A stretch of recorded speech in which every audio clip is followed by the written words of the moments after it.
think my internet may be a little shaky today. Om Sahana Bhavatu Sahanau Bhunaktu Saha Viryam Karavavahai Tejasvinavadhitamastu Ma Vidvishavahai. Om Shanti Shanti Shanti.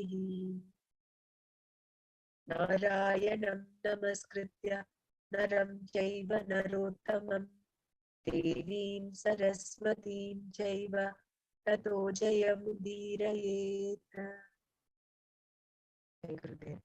Is my audio okay or not okay? It is shaky, Brahmaraji. Hari Om.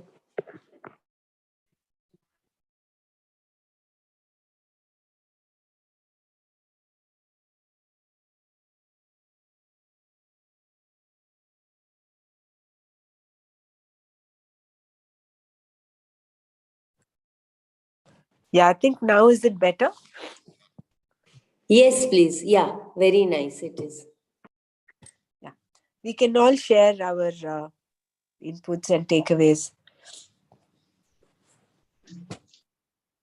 This voice is yours is very good. Huh? Keep this setting. This is, I've logged in from my mobile. That is why. Mobile, and somehow the computer is slowed down quite significantly. Even moving the page up and down today was a task.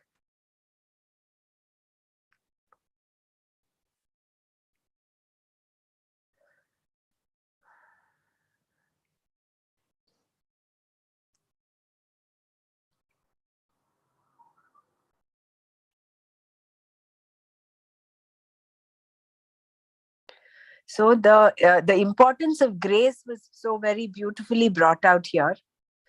What grace is and how prayer, which is also a karma, leads to both drishtaphala and adrishtaphala.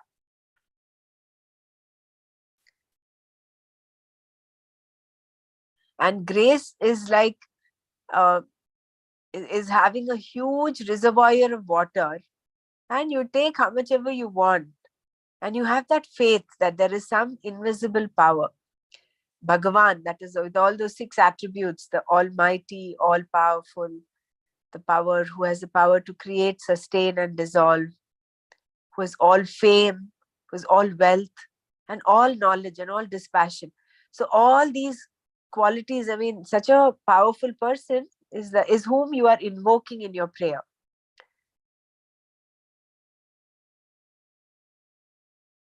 For me, it was kind of a revelation actually, because I suddenly realized I was doing all these prayers for almost like mechanically without knowing the actual import. Doing it because we were told to do it, but it gives a totally new dimension to prayer when you understand that you understand about the drishtaphala, the adrishtaphala, and what grace is. I particularly like even for me also it was a revelation. Not only now, that was revealed in Gita, Bhagavad Gita, prayers and all that. You see, 4 types of artha, arthati, and in that also it was a revelation for me. Means that also is a moksha one day, and it is not. It is means God is very compassionate. God is only compassionate. He just wants our shraddha, and everything means we have to cut down our ahankara. You see, we have to see that we are Kataputli, means what you call in English? Puppet. A puppet in hands of God. This is actually the revision what we are doing it instills that faith. We have the faith, we had the Shraddha, but it becomes what you call Jnana Nishta. It becomes the Nishta. Actually, what came up for me today was that when we are talking about praying to a higher power than the grace of the Lord, then are we not promoting duality in a certain way? This There was a is. thought process that came up for me today. While we were doing verse 8 and all that, it just came like a flash of thought in my mind. That here we are talking really about duality and then we say non-duality. We are part of. So I don't Correct. know. I was a No, little there is duality, puzzled. Percy, because Yeah. Karma Yoga implies duality. Okay. Because in Karma Yoga, you're doing an action, you still have the Kartritva Bhavana there, but you attribute all of that, you devote, you offer it to a higher power, Ishvara. So there is duality in for a Karma Yogi. So it is Okay. from duality you move on to non-duality. No, that duality, that in Fine. the karma, you leave the results of the karma. That becomes karma yoga. And that will lead to moksha later on. Otherwise, again, it is a, if you get punya and all that, you have to come again to enjoy that punya. But if your goal is the moksha, then jnana nishta is only the way. And that is Vedanta. Jai Gurudev, may I share something? Yeah, go ahead. Actually, most of the time throughout the day we live in duality. No? Then only the actions happen, and that is also needed. But most of the time we are stuck with that small mind, and then when we sit and read and everything, but then from the perspective of small mind only, the things we tend to relate. I want to share here one example, like 15-20 years back. That time our age was also very small. Gurudev used to say, read Yoga Sister, and also I bought two parts of the Yoga Sister and I used to read it. And as you all know, there are so many stories kind of thing.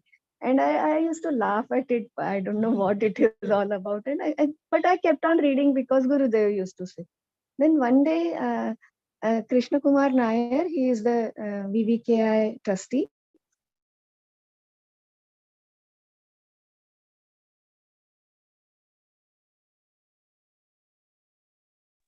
Continue. We lost you, Can't hear Madhuri. you, Madhuri ji. Maybe you're muted. I don't know. And reading the Yoga Vasishtha, the first page, there is one prayer. Go through that properly, keep your eyes closed, and then you read the Yoga Vasishtha. And that has changed everything. Then we understand that it is so important to have that Shraddha, have that surrender. And definitely those prayers, those shlokas, they are not just the written words. Behind that, there is some power, some energy of those Rishi, Maharshis, or whosoever have downloaded those shlokas. And that transforms our state of mind for sure. Because this is the example I can see very directly how the difference was when I started going through those shlokas every time. And then I used to go through the yoga system. So I thought this example will help us to really differentiate duality, non-duality, small mind, big mind, and the prayers and the importance of shlokas, and then connecting to the higher and surrendering to it, and then going through these all the scriptures. Jai Gurudev. Nice, Madhuriji. Very nice sharing. Although we missed a little part of after you mentioned Krishna Kumar Nair ji, after that there was a little gap. We couldn't hear you. Oh, is it? Yeah. Shall I repeat it? Not all of Only it. that. Just the connect between what he told you and you know. Yeah.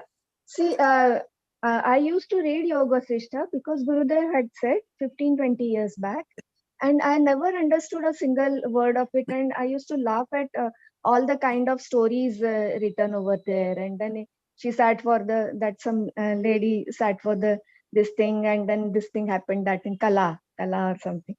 And then one day in front of Krishna Kumar Nair, I was narrating that I sit for Yoga Sishta, and nothing comes out. Very funny stories.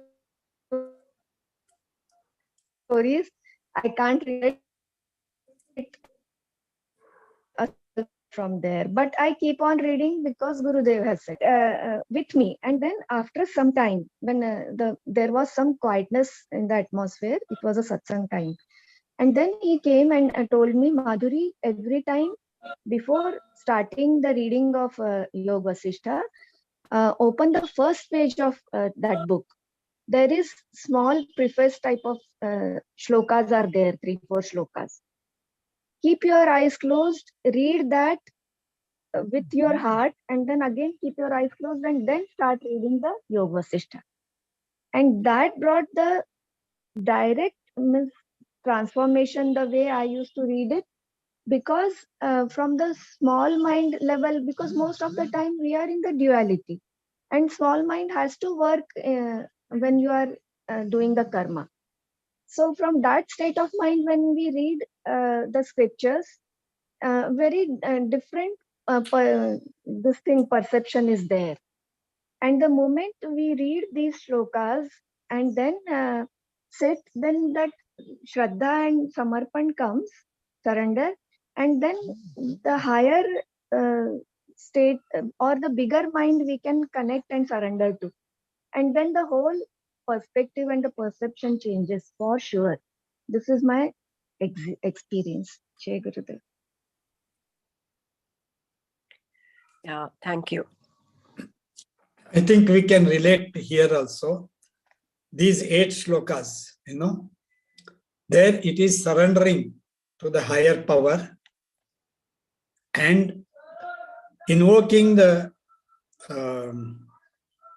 Bhagwan, and then with Shraddha we read, we get everything. That's what it is, as connected by Madhuri ji. Similar, Yeah, very, very. every day, see how Brahmaraji, every day, even after finishing Nanaji's this thing, she keeps that pause, and then she again that complete that surrender thing. The shlokas she says, and then only we start the manana. And definitely those shlokas are not the ordinary written something words.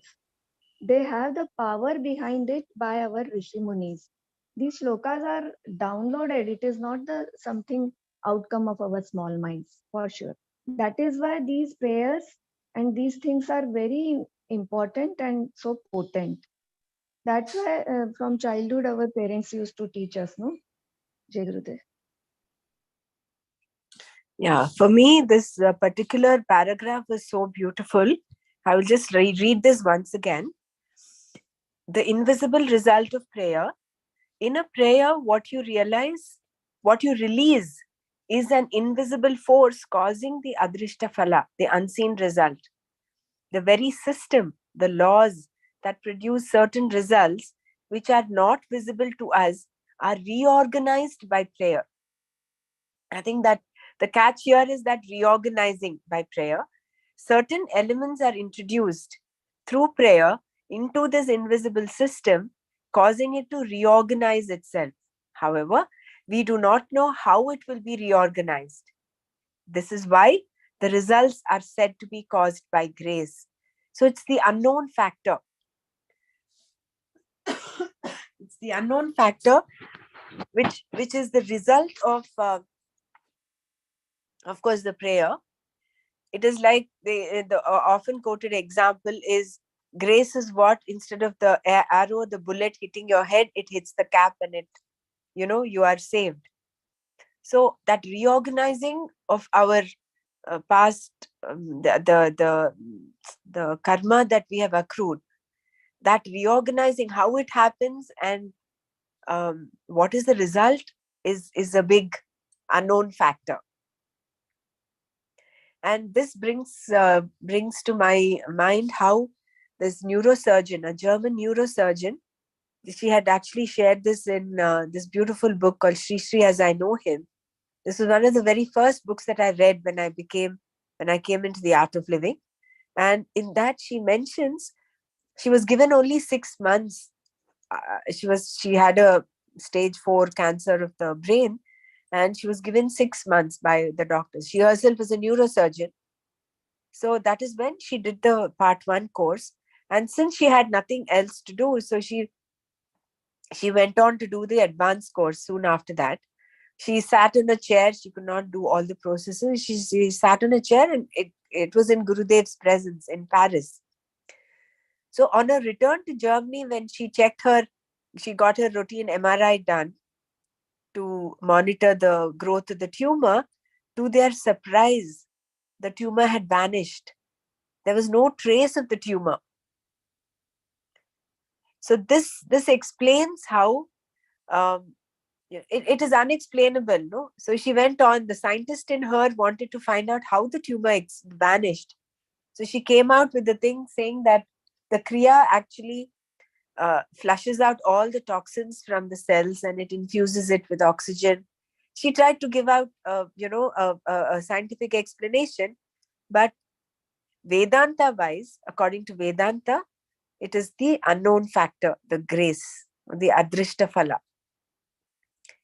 And it is not like every time you can replay the whole thing. If it happened to her, but it might not happen to maybe XYZ who does the same thing, who might just do Kriya and an advanced course.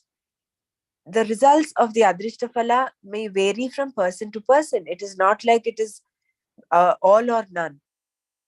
That reorganizing, how it does and to what extent the reorganization happens, that again is probably unknown. We don't know. Gahana karmano gatihi. I think the reorganization of the cells happened by the grace. See, because where is that? I've seen that. That is written here, no? The reorganization. Yeah. That reorganization of the cells happen when we do the Kriya. Correct. Automatic. And the grace flows.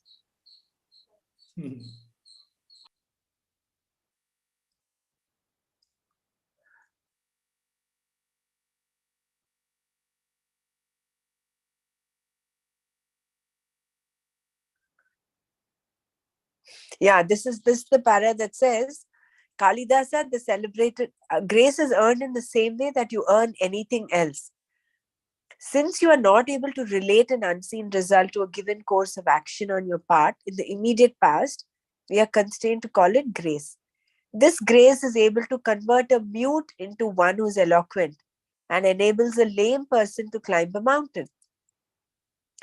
Kalidasa, celebrated poet, was a mute, but became, because of grace, verses started pouring out. Similarly, Valmiki. And in day-to-day life, we often hear various stories of the disappearance of incurable diseases. Cancer suddenly vanishes and no one knows how. We call it grace because the causes are not known. You can call such happenings as grace, accident, or chance. However, a perceptive person with a certain maturity and understanding of Ishvara appreciates these unseen results as what we call grace. Ishvara anugraha.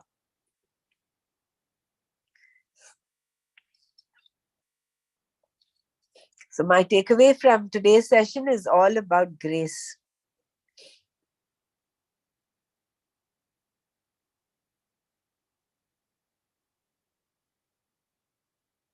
And that is why the most powerful prayer is not a prayer that you pray for yourself. The most powerful prayer is Loka Samasta Sukhino Bhavantu, where you include the whole not just humanity. Loka Samasta, it is all the lokas. May they be happy. May they be content. May they be peaceful. Sarva Bhutanam. Yeah. Sarve Bhavantu Sukhinaha. Sarve Santu Niramayaha. Sarve Bhadrani Pashyantu. Ma Kaschit Dukkha Bhag Bhavet. That's such an exalting, such an uplifting prayer. Where you're not doing it out of the small mind. I want this result. It is not. It is going beyond that karma kanda and going beyond that limited achievable results. It's a prayer going out to the whole existence. And the beautiful part is you are included in that existence. You are there as part of that. Really, takeaway from this is only the prayers. Wonderfully explained. Really wonderfully explained. I feel as far as something that came up for me in the recent days that I've been in contact with people, I treat cancer patients. Guruji has said put them through 3 to 5 depending on the stage of cancer and all that, number of kriyas, etc. Set of rules he has given. There is a cancer patient who has had a relapse for the 3rd time and chemotherapy is not working for her. And now she has to undergo hormonal treatment. She's to be given that kind of treatment. And then I was just connecting it to the happy hormones and stress hormones that we talked about in my earlier presentation. And I said, okay, is science now coming to that kind of a conclusion? The state of the mind needs to be happy. Some research had been done that if you keep the patient happy, then even one president, he had a journalist who was sucked into the rotor blades of the plane, and he had suffered heavily physical injuries. He would die, so he was kept, because he was a president's journalist, he was kept in a hospital room, given that first kind of palliative treatment, sort of. And his friends would come visiting him in his special room. And they played some Laurel and Hardy reels they brought and played. They saw some movement in his this thing. So they said that endorphin was released. He was happy. I don't know. There seems to be hormones connection with the ailments getting reduced or wiped off eventually. Then even now, Parkinson, uh, Dr. Mara sent me some injection therapy with dopamine injection. And what this patient who I'm dealing with right now, he's under treatment of a neurologist at Jeslo, and he's giving him dopamine.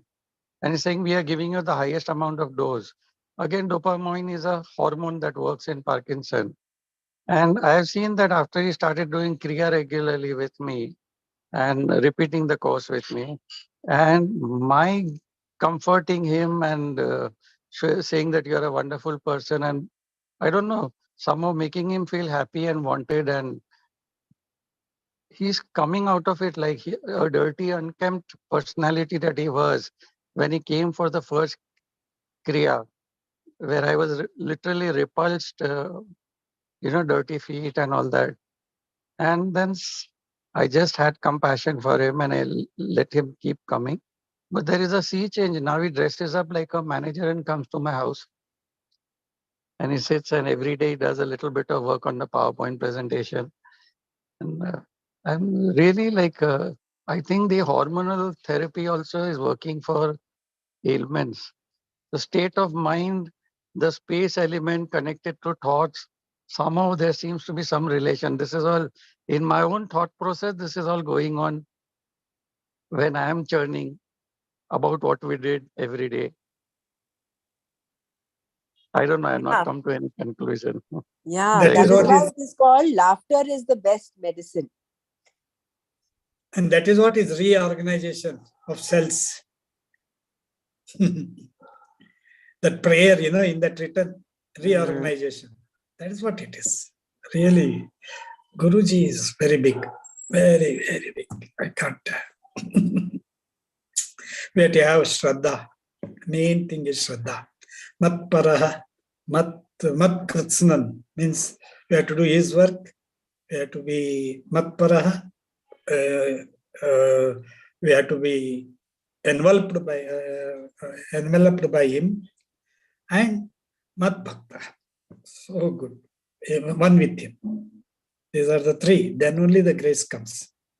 Then only he can show that we read, no, number 11, Vibhuti. That is the last verse, what we read it. It is such a same thing. It is wonderful.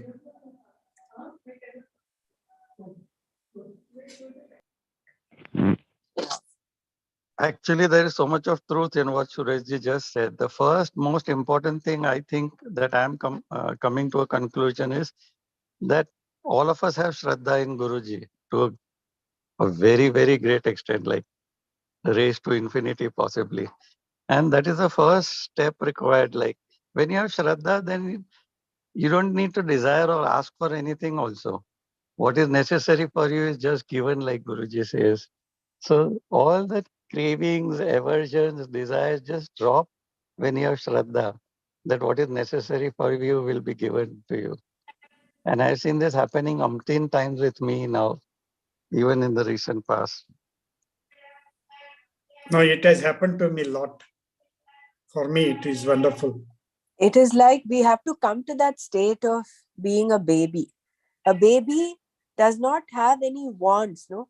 The baby is trusts the mother so much. I mean, it has no doubt, no doubt whatsoever that it will be taken care of. If you look at a 6-month baby or even a newborn baby up until maybe 2 or 3 years of age, they don't doubt. They don't even have this doubt that, oh, what about me, is not even the question there. Yes. So that is why we have to come back to that childlike innocence, that baby-like innocence. And then we will be able to consider the divine, Ishvara, as our mother, taking care of us like a mother. And this brings to my mind the beautiful poem that Gurudev has composed on the I promise. I promise, Yeah. if you come to me, promise. I will take care of you much more than a mother takes care. Mother. Just imagine, he is exalted that to even greater than a mother takes care of a child. So that is the level of our Connection. Shraddha and faith. And see, when you translate it to normal, this is, we're talking of Gurudev and devotees, no? But when you talk of normal things like what Persiji was talking about, diseases and treatment, it is the faith that actually heals. You might be given the best treatment in the world, but if that element of faith is missing, it will have no effect. Yes, I agree with Faith you. heals. That is why people say this Vaidya, they say, okay, this doctor is very good. Why? Because they say Hastavasi. Her hand or his hand is very good. You just need to go to them and you will feel better. That is the faith they come with. And partly it is, of course, the medicines you do, but more than that, it's the faith.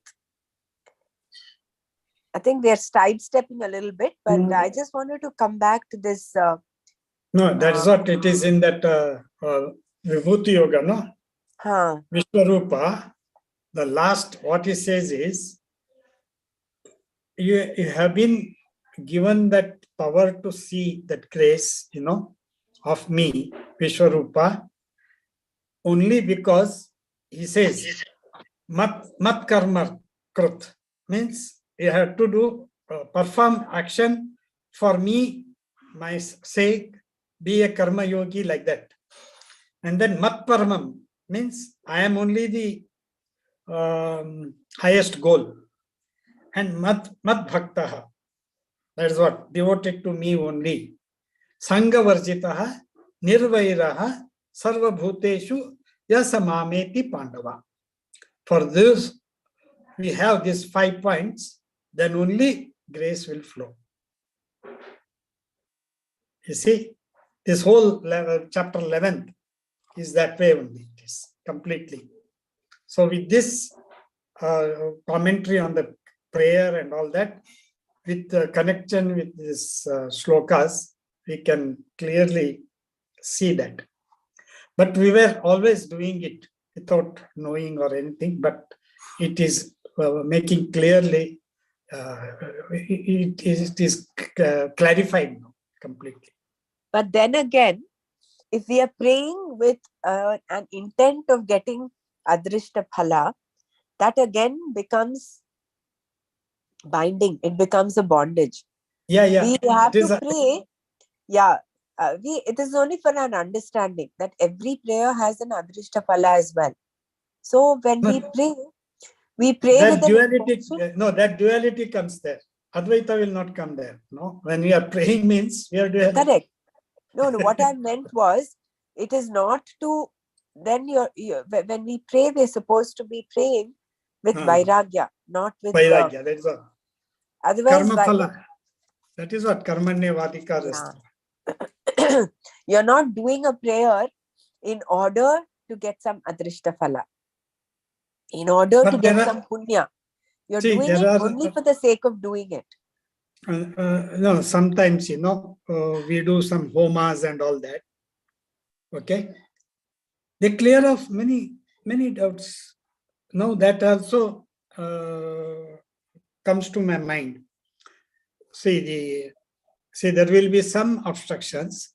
And when we do this homa, Krishna is also written. It gives the purpose for what it is.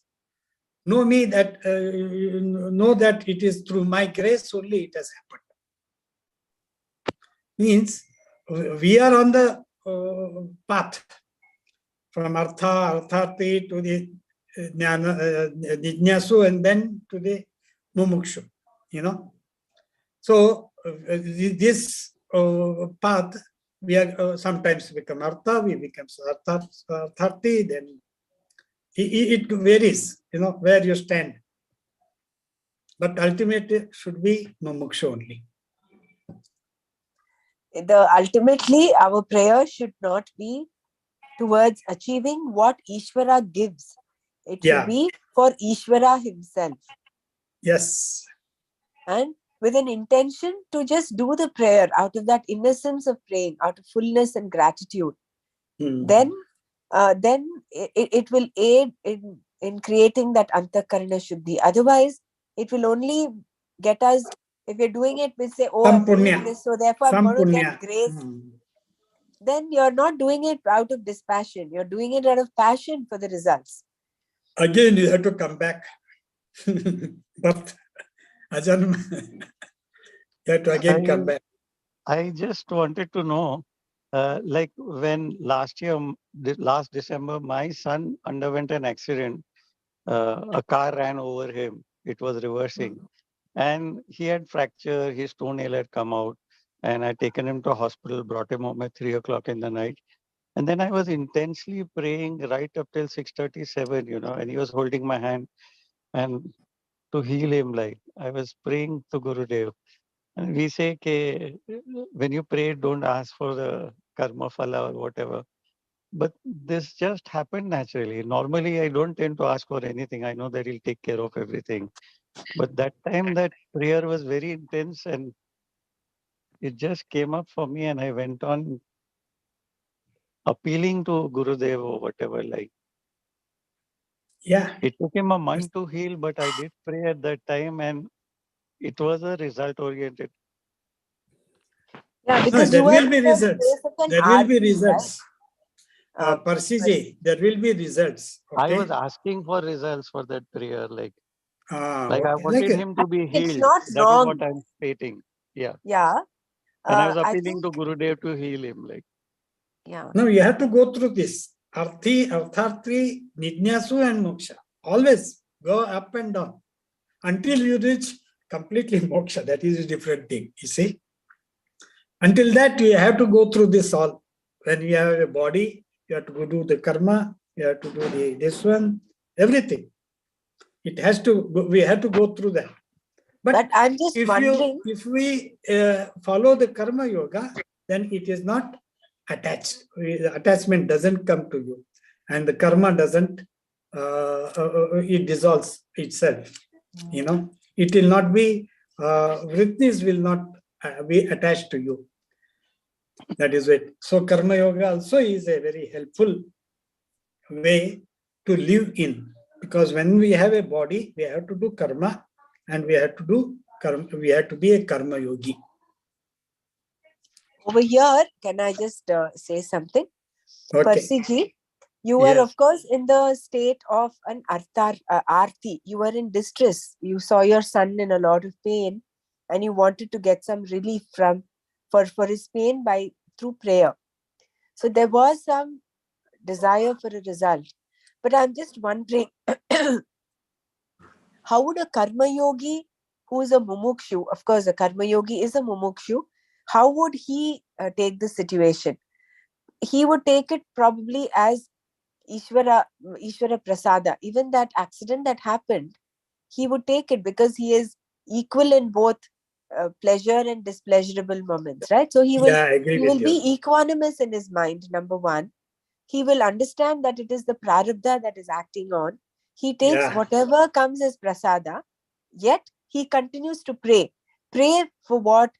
Just for maybe creating a good vibrations or something, not to not for a limited end. Maybe I don't know. I was just looking at how an arti will pray when given a situation like this, versus how a karma yogi will kind of pray. More than prayer, I think a karma yogi is in a state of total acceptance. He's in the moment. He's taken the present moment is inevitable. Prasada. He's in total acceptance and he takes it as prasada. Yeah. Isn't it? I think that might be the difference in how we have to keep refining how our thinking process is. With day to day, we can encounter so many situations like this. So are we in the arti mode, artarti mode, or are we in the jnani or the mumukshu mode? Only one point what Guruji has told is accept things as it comes and the situation as it comes. That solves everything. That completely karma yoga comes there. Because that's what I tell my patients when they're going through and I have to, disclose the child has a very severe illness. Like recently, last week, there was a child who was down with viral encephalitis. He was a talking, walking, intelligent, smart guy. And all of a sudden, within a few hours, he became completely confused. He was in a confusional state. He could not recognize his own parents. It was very, very distressing for them. He could not relate to whatever is happening. He was having convulsions. So at that point, of course, as a doctor, you tell them, you explain to them that this is what it is and this is the treatment we are doing. But in order to take them away from their anxious mode, worry mode, and the pain that they're going through, I tell them, switch to being in a prayerful mode.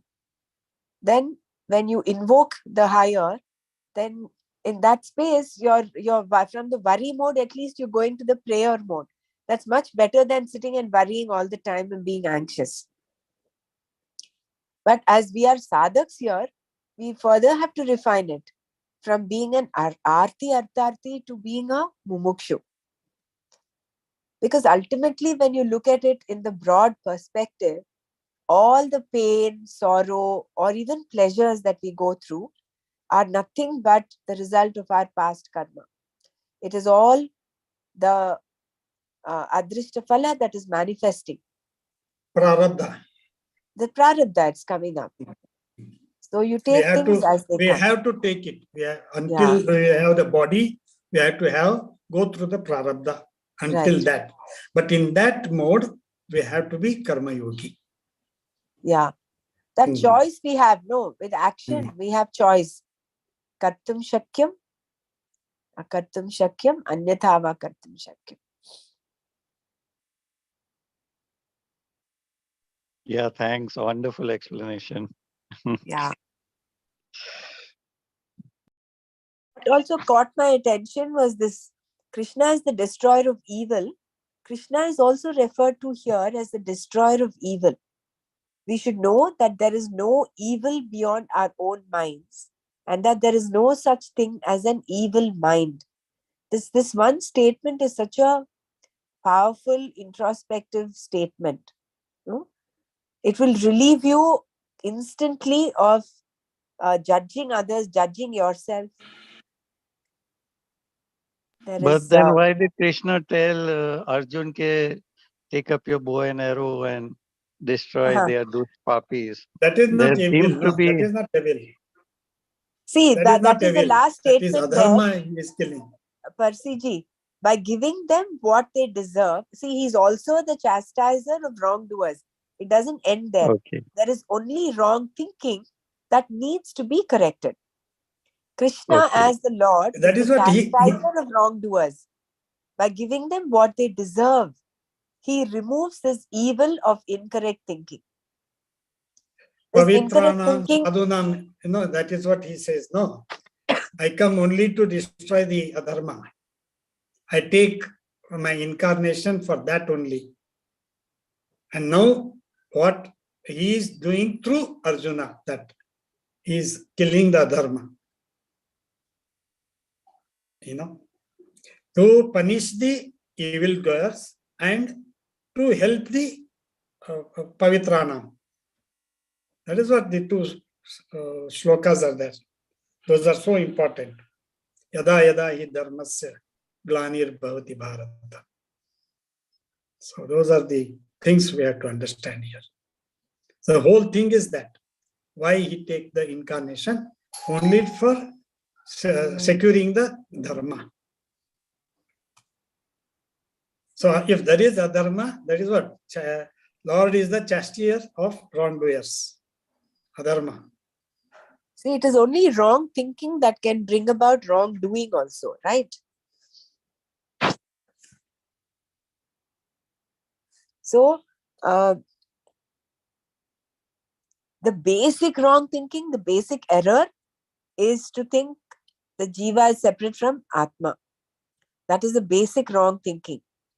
That is on one side. But the other wrong thinking is about how Duryodhana is. Thinking only Now about the himself. basic wrong thinking what Selfish. we said, the basic wrong thinking what we said is the producer of samsara. Correct. That is what. So Yeah. when we have come to samsara means we have gone through it. Now we are studying it. We are getting the knowledge. We have to surpass it. And once we know that we are what we are, then everything samsara vanishes. This is what it is completely. Yeah. I like the example of the noodles that Nana mentioned when we talked of Adveshta Sarvabhutana Maitra Karane. Yeah. Good. That good. is true of both evil as well as pure human values. Both of them are like noodles. One is a positive spiral and the other is a negative spiral. Negative spiral. So by giving them what they deserve, he removes this evil of incorrect thinking. So this explains how all the demons, right through from the Krita Yuga right up till Kali Yuga, they have been they're being destroyed. So the destruction is mainly, again, when you look at it figuratively, it is in our own mind. The Mahabharata is happening in our own mind.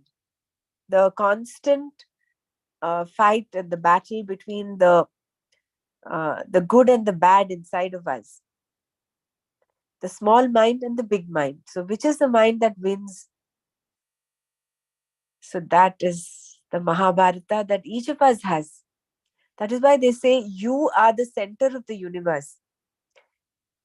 There is center of universe, not somewhere else. You are the center. Everybody is a center of his or her universe. And everybody has a Mahabharata to fight.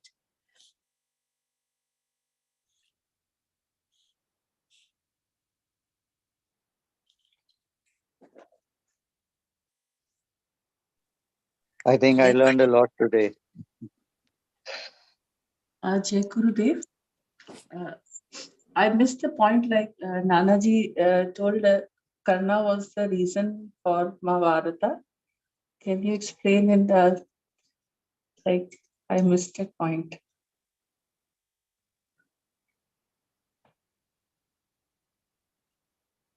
I don't know whether he said Karna was the reason for Mahabharata, or he spoke of Karna and Kunti when Kunti was given the mantra, and he's very she wanted to test the mantra, and he is born.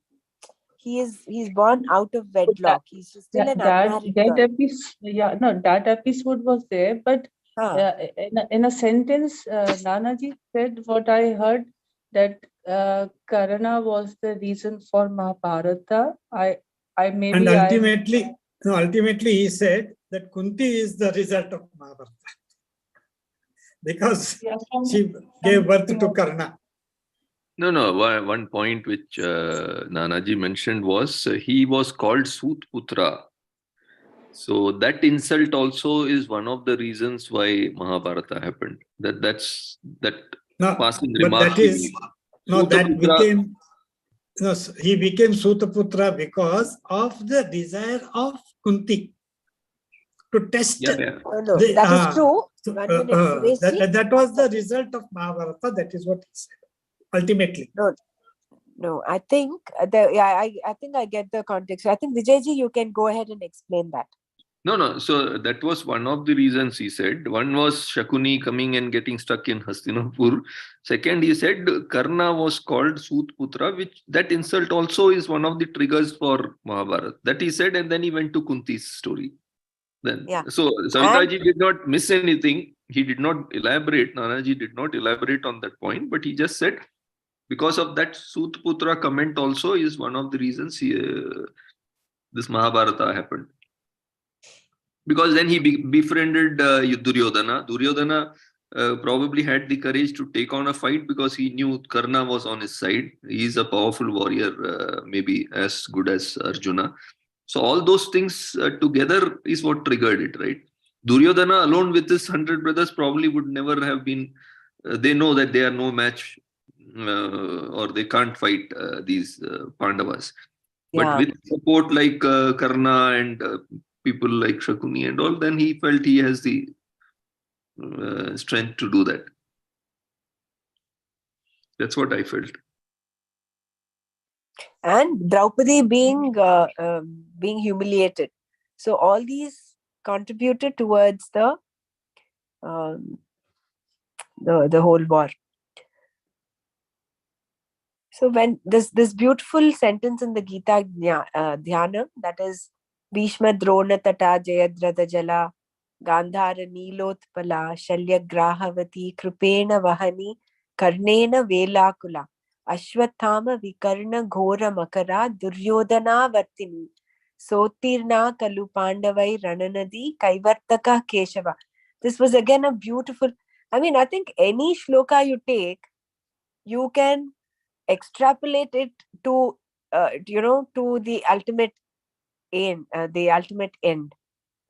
Here, not any boatman, Krishna being your boatman, and you cannot cross this river of samsara which has whirlpools such as Duryodhana. Duryodhana is nothing, someone sitting out there. He is right there in our own minds. All our misconceptions, all our negative thoughts, judgments, and non-acceptance, all of this is nothing but Duryodhana. And we keep, day in and day out, we keep getting sucked into that whirlpool of wrong thinking. Small mind. And see how many stories we build in our mind. One person you look at does not smile at you, and then you go on and on in your mind. That event has passed and gone. That person is left. He's gone. But in your mind, you weave such a story, goes on, and it takes you off. It takes you off from your center. That's only a small example. So many such examples in our waking state that we get lost in, that we're taken off center. So keeping Krishna as a boatman, See, another thing is, he said somewhere, he said, you cannot swim through such a river because it has all these whales and sharks and all that. So you need a guru, you need a boatman, you need someone to help you wade through this samsara. And if Krishna is your boatman, then for certain you will cross over, right? So I found that was very nice. Figuratively, you could relate to requirement or the need for a teacher.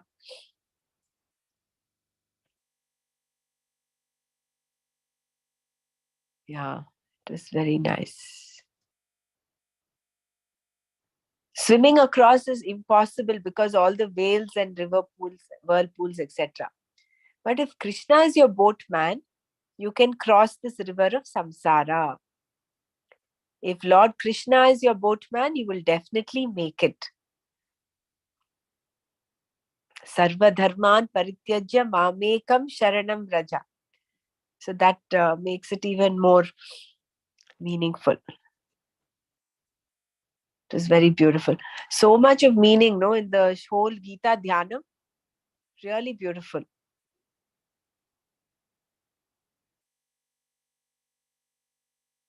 And Gita is the sweet fragrance of this beautiful lotus that is the Mahabharata.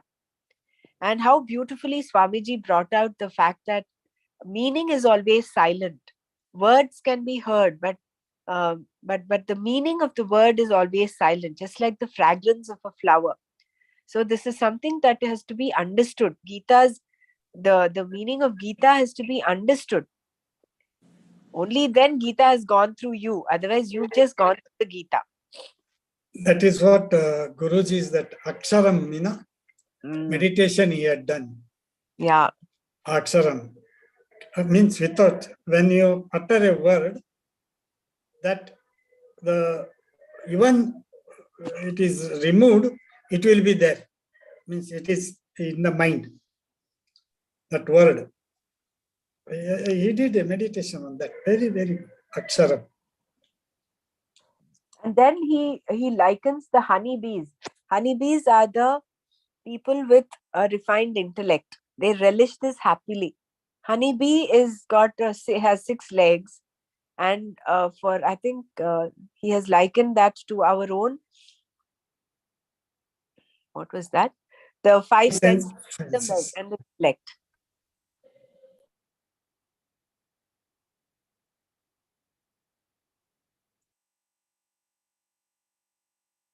And Krishna's presence in the Mahabharata, it's actually the Lord's story. Without Krishna, Mahabharata would be a lotus that has not yet bloomed. The opening of a bud generally requires the sun, and here the Lord's story is the sun. It opens up the Mahabharata with devotion. It provides the light necessary for this. Yeah, here, enjoyment of the Gita. Who are these people who drink from the Gita day in and day out, taking more and more of it? They're likened to an insect with 6 legs. Human beings have 5 sense organs plus a thinking intellect. Some extra intellect is necessary to extract the nectar from the epic flower that is the Gita. Therefore, people who enjoy the Gita are thinking people, those who use their intellects. Yeah, this is very nice. We are in that group now. Yeah, we should consider ourselves very blessed, no? Very happy and blessed.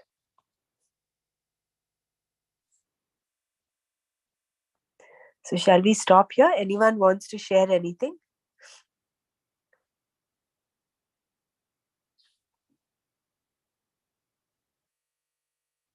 Om Loka Samasta Sukhino Bhavantu.